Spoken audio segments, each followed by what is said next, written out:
Welcome again to Discover Tinley again, and this is part 2 of this special program we talked to you about with the Korean War veterans coming to Prairie View School and talking to children about their experiences during that time of their life when they served our country over in Korea. So this is part 2 of the session. If you missed part 1, watch again next week, and hopefully you get to see that part and take in both parts of Korean War veterans talking to Prairie View School children. A few words that came out of Korea. Dan was telling you about the weather, how cold it was. The word Mickey Mouse folks came out of there. The first part of our soldiers and Marines that went over there didn't have Mickey Mouse boots. Mickey Mouse boots looked like a big snowshoe that you wore. But the first guys that were over there had snowpacks. And these were a type of boot to wear in the wintertime, and we found out they didn't work at all. Frostbite was terrible. Most of the guys had some type of frostbite, but Mickey Mouse boots, and you did look like Mickey Mouse when you put them on. They were rather large. Another thing that was very popular and you never wanted to get rid of was your sleeping bag. That was gold. Like Dan said, it got real cold, and that was the thing to curl up and to keep warm. Another thing we did, I don't think you should do this at home with your mother, but when we were on the march, our feet would sweat real bad in these Mickey Mouse boots. But we wouldn't get frostbite until we stopped. And if we stopped for a break, the first thing we did was take off the Mickey Mouse boots, take off the socks, put dry socks on. Where do you think we put the wet socks? Opened our shirt, took the wet socks, rolled them around our body. The heat from our body dried those socks, so at the next stop, it was a rotation. Take the dry ones out, never keeping the wet socks on because that's where the frostbite hit first. And for what Ron said about the Air Force coming in with napalm, in one situation I was out on a patrol and it was getting hot and heavy and we called for some help. And I'll tell you what, those angels coming out of the sky and dropping that napalm so we could pick up our tail and move in the other direction, I really appreciate them being there. Now, Bill Minnick is going to get up and talk to you. Bill was wounded in Korea, received the Bronze Star, was also decorated by the South Korean government. A true infantryman. In other words, the blue badge of courage. I give you Bill Minnick.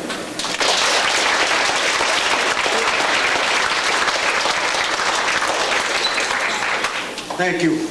I've lived in Tinley Park since 1968. It's the greatest community in the world. I entered the Army when I was 18 years of age. I never completed high school. The first thing I did when I joined the Army was take some tests, GED tests. I got the results the day I shipped out for Korea, July 4th, 1951. That was my determination to come home alive. When I got to Korea, they sent me to communication school for 30 days. After that, I thought, well, good, I'm not going to do any fighting. I'm going to be in communication. Well, the bad part is I was assigned to the 2nd Division. The 2nd Division just got their butt kicked on Bloody Ridge. So I was back in the infantry, and that's where I stayed for 9 months and 20 days in Korea. Of that 9 months and 20 days, I spent 2 months in a hospital in Japan. When I entered my outfit in Korea, our first assignment was the punch bowl. After 10 days of fighting, there was only 10 men left in my platoon. Korea is a hard country. Mountain after mountain, everyone was higher than the other. In the wintertime, temperatures were always 30 to 35 below zero. Frostbite. In the summer, the temperature would get as high as 100 degrees. You had to fight malaria. You had to take your salt tablets for your water. It was cold. There were days you didn't know when you were going to have any water. And yet there's water down at the bottom of the hill.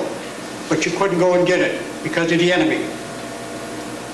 You didn't know when your last meal was going to be. But we survived. We came home. When I came home, I was assigned to Fort Rucker, Alabama, at the Platoon Sergeant Leadership School.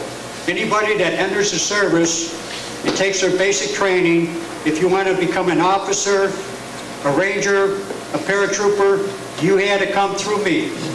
And we would weed out the bad apples and send nothing but the elite people to this further training. You get lost sometimes, you don't know what to say. But, beg your pardon? Your mind goes blank. Senior citizen. I guess that's what you would call Alzheimer's or dementia. But I will tell you this. You live in a country, the greatest country in the world. Our troops are over there right now. Always respect them because they are the ones who give you the freedom to live as you please. A freedom of democracy, freedom of speech, freedom of religion. Don't ever forget that. Thank you. Now Chester Pota is going to come up here and tell you about all the countries that participated in the Korean War and what their job was and what they did. Good morning. There were 15 countries that participated in Korea. The first one being the United States. It sent 8 divisions, Army divisions, 1 Marine division, and 2 regimental combat teams. The United Kingdom sent 2 infantry brigades, 1 Marine Special Command, 17 Navy vessels, including an aircraft carrier. Australia sent 2 infantry battalions, 1 aircraft carrier, 2 destroyers, 1 frigate, a fighter squadron, a transport aircraft formation. The Netherlands sent an infantry battalion and a destroyer. Canada sent an infantry brigade, 3 destroyers, and a transport air squadron. New Zealand sent 1 artillery battalion, 1 frigate. France sent an infantry battalion and 1 destroyer. The Philippines sent an infantry battalion. Turkey sent an infantry brigade. Thailand sent an infantry battalion. Greece sent an infantry battalion. Belgium sent an infantry battalion.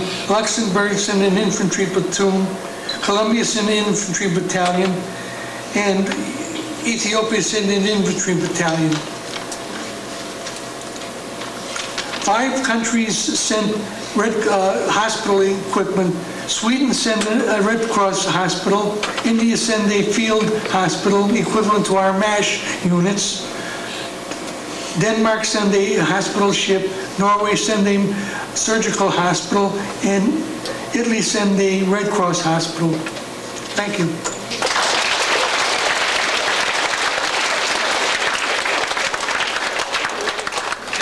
Something that happened to all of us guys, we enlisted.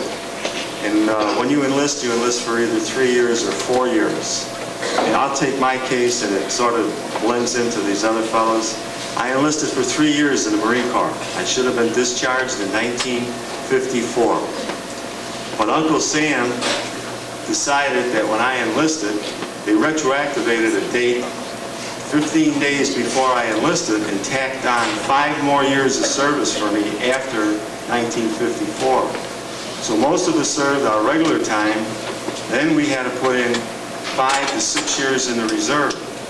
So our actual time in the service came out to be about between 8 and 9 years of service that we spent. Yes, I see a hand back there. What was it? What's an infantry battalion? What's that?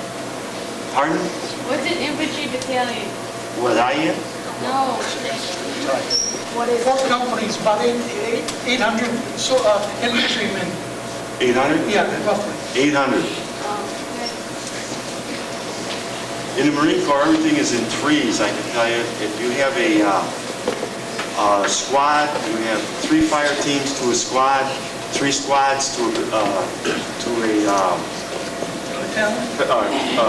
platoon, 3 platoons to a company, and 3 companies to a battalion. Everything is in threes, and 3 battalions to a regiment, and 3 regiments to a division. Consisting of if you want to get into it a little deeper, in a fire team, in the Marine Corps, you have a rifleman, assistant rifleman, a scout, BAR man, and an assistant BAR man. There's 4 guys in there all together. Maybe I give you one too many. You have assistant BAR man, scout rifleman, and a rifleman. And that's broken down all the way through, and there's 4 of those, 3 of those in a squad, and it breaks down. And the reason for that in a squad, the firepower is tremendous. At that time, and I don't know the weaponry of today's soldiers, but at that time there would be 3 BARs to a squad, which is a lot of firepower coming out of the squad. Plus the weapons that the ordinary infantrymen carried. At that time, in the Marine Corps, the weapon of choice was the M1 rifle. We have a fellow here who's going to tell you all about the tanks. His name is Arnold Feinberg. And Arnold has a grandson in his school. His name is Jim Feinberg. I don't know if he's in the class here now. So Arnold's going to get up and give us a talk on tanks.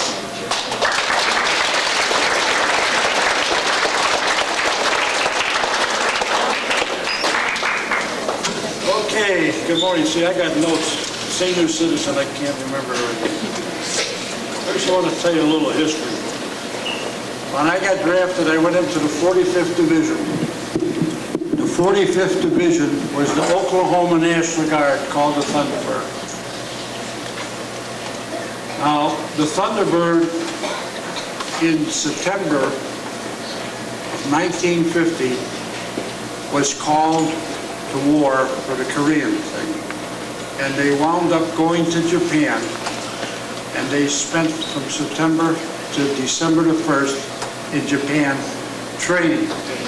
That was the infantry, the tanks, the entire division. Then in the 1st of December, they went to Korea. Now you gotta remember, in December in Korea, they were getting 20 and 30 degrees below. And these guys had all come from Japan where it was nice and hot and sunny. So right away, the first month, we had an awful lot of men with frostbite, and we were taking a beating right there before we even got a chance to do the fighting. After most of them thawed out to some degree, then we went on with organization that was formed in Japan called the 245th Tank Battalion, who was part of the 45th Division. When I arrived in Korea, I arrived there, I was 13 months, and I arrived on March of 1952, and I was there till April of 1953. And I was assigned to the 245th Tank Battalion. And during the services over there, we had a lot of problems with the Chinese. And they were overrunning our positions. The terrain was so bad that it was hard for tanks to maneuver. A lot of times the tanks were just used like artillery pieces. We'd make up a bunker and sit there and fire from there. 2 things I can say about 2 countries that were there. We had assigned to us the Ethiopian National Guards, who were the scouts for the tanks. At nighttime, they would go out and they would look for the Chinese, and then they would come back and they would tell us where they were. And they did excellent jobs. We were able to destroy a lot of Chinese people as well as their equipment, thanks to the Ethiopian people who were, supposedly they were all members of the Imperial Guard. And they were fearless men. They would go out there at night, be out there all night long, come back and relay the information to our tanks so that we knew where to fire. When we got into some action where we had to move up a few times, we were associated with the Filipino infantry, and they turned out to be excellent fighters. It seems like that most of the time we were always fighting the Chinese. It seemed like there were more of them there than the North Koreans. But the Filipinos were wonderful fighters as far as we were concerned. We had times when our tanks were actually overrun. And these guys were right there to shoot them off our tanks. They were like ants. They were all over us. We spent most of our time in several famous places that maybe you've heard about or read about. But our outfit was up in Old Wally, Pork Chop Hill, Heartbreak Ridge, Luke's Castle. These were most of the historic places that they were given. There was also a lot of places that were given numbers. Basically, when it was all done in June of '53, the 45th Division alone had 834 men killed, 3,190 men wounded.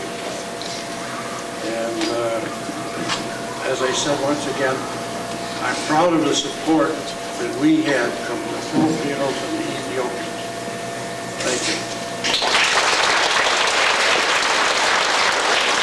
This is our chapter flag, Korean War Veterans Association, South Suburban Chapter number 23. We had this devised and made up for our organization. Matter of fact, we represent 22 communities in the southwest suburbs. Right now, our membership is 90. This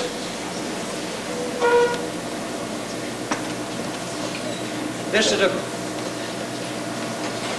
MIA POW flag, Missing in Action and Prisoner of War flag. This flag was devised during the Vietnam conflict.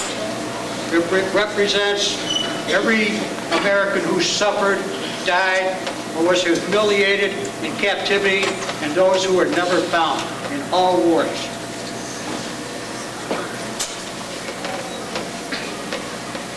This is the country we fought to help bring liberty and democracy to, South Korea. South Korea is one of the richest, most prosperous countries in Southeast Asia right now. The flag in itself represents woman, man, day, night.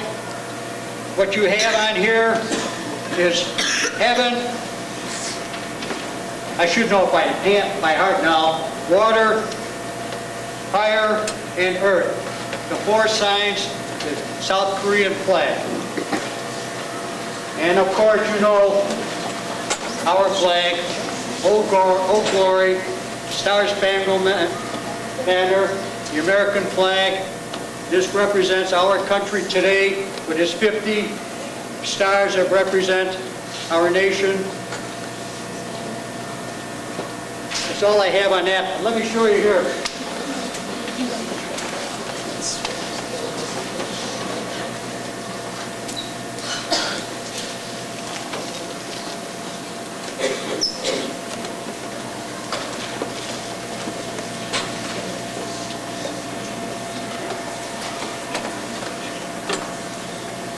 Of course, you all know what this flag is. That's the original flag of the 13 continental states. This was divided by Betsy Ross and approved by General George Washington at the time. Any questions on this flag? Okay, every time a state entered the Union, we added a star to it. Stand up, stand up, stand up. The 13th stripe represents the 13 original colonies. And the stars represent each state at that time.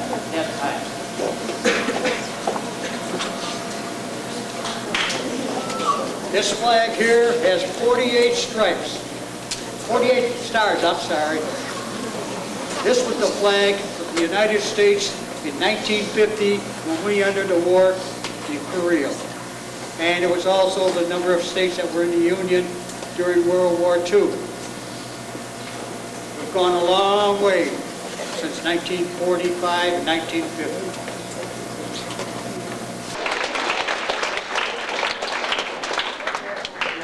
How did Bill get hurt? Who? Bill? Bill, how did you get hurt, Bill? I was shot leading an assault in the Heartbreak Ridge section. I was shot through the shoulder and came up. Felt good, didn't it? By the way, question. One other thing I'd like to say, on the stage with Bill is Art Schultz. He's also highly decorated from the Korean War, winner of the Bronze Star and also the Purple Heart. And he's going to get up here and tell you in a little while how it is to be evacuated and who did the evacuations. What program did you always used to watch when you knew you were watching a program about Korea? What was the name of that program? MASH. He's going to tell you about MASH. All right, they're going to go ahead and show you how to fold, the proper way to fold the American flag. And Rich Wood here will describe what each fold stands for. Each fold of the American flag, when taken down at a retreat or used at a military funeral, has specific meaning. The fold is folded from the stripes end to the stars to acknowledge that the 13 stripes represent the 13 original colonies that now have become our 50th representatives of the stars of the states. Each fold, therefore, also has a particular signification. The first is the symbol of life. The second is the belief in eternal life. The third honors the veterans who gave his or her life. Excuse the interruption. Lauren Couch, could you please come to the office? The fourth represents our weaker nature as American citizen trusting in God. The fifth is a tribute to our country. Will the veteran students please report to the office? Represents where our heart lies. Dave Yacht, Michael Van Bergen, Kyle Barrett, and Jim Hansen. The sixth represents where our heart lies, as we hold our hands over our heart. The seventh is a tribute to the armed forces protecting our country, which flies the flags. The eighth is a tribute to mothers and to the ones who entered into the valley of the shadow of death, that we might see the light of day. The ninth is a tribute to womanhood. The 10th is a tribute to fathers.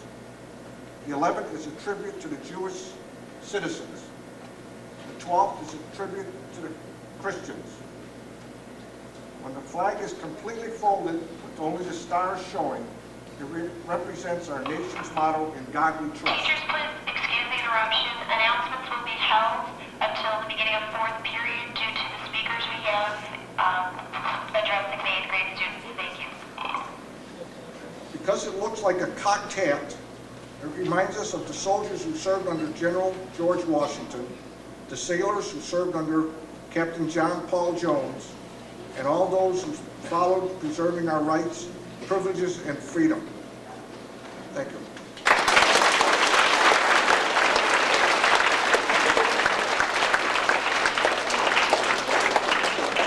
Now, Bernie Koleski is going to come up here and give you a talk on patriotism. Bernie?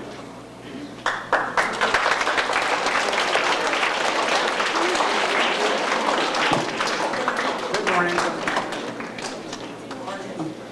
These fellows behind me are more than patriots. They're heroes. They were in Korea in 1950, 51, 52. I didn't get there to 53. I just walked in their footsteps.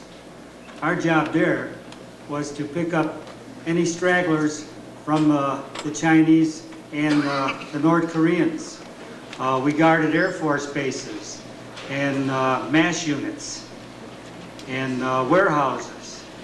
And we worked along with the South Korean military to try and pick up any Chinese or North Koreans who wanted to give up. They didn't want to fight anymore.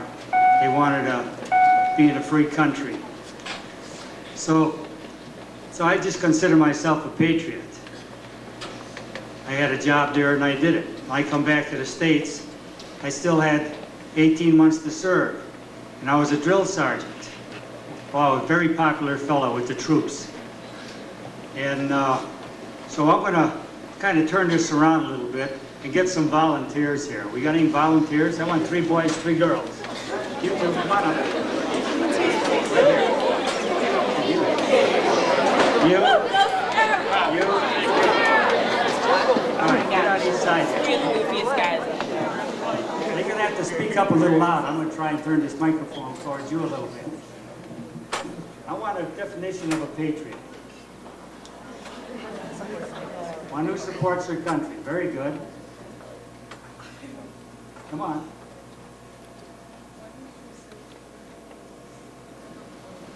One who serves their country? Yeah, not necessarily, but that's a good one. Up. Someone who's proud of the country. How about you guys? No. Someone who fights for the country? Yes, but not necessarily so. How about you? Somebody that helps their country? How about you?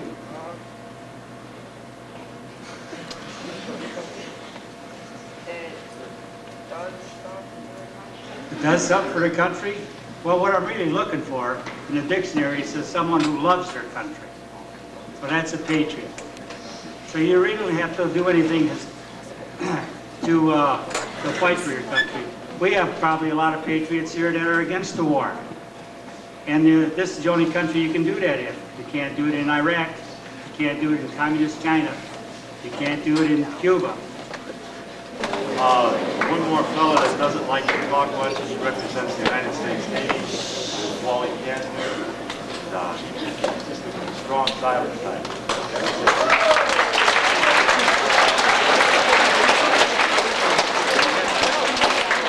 We had a lot of questions from Carter about his wounds and his medals and all that. He's going to get up and tell you a little bit about the mass shooting.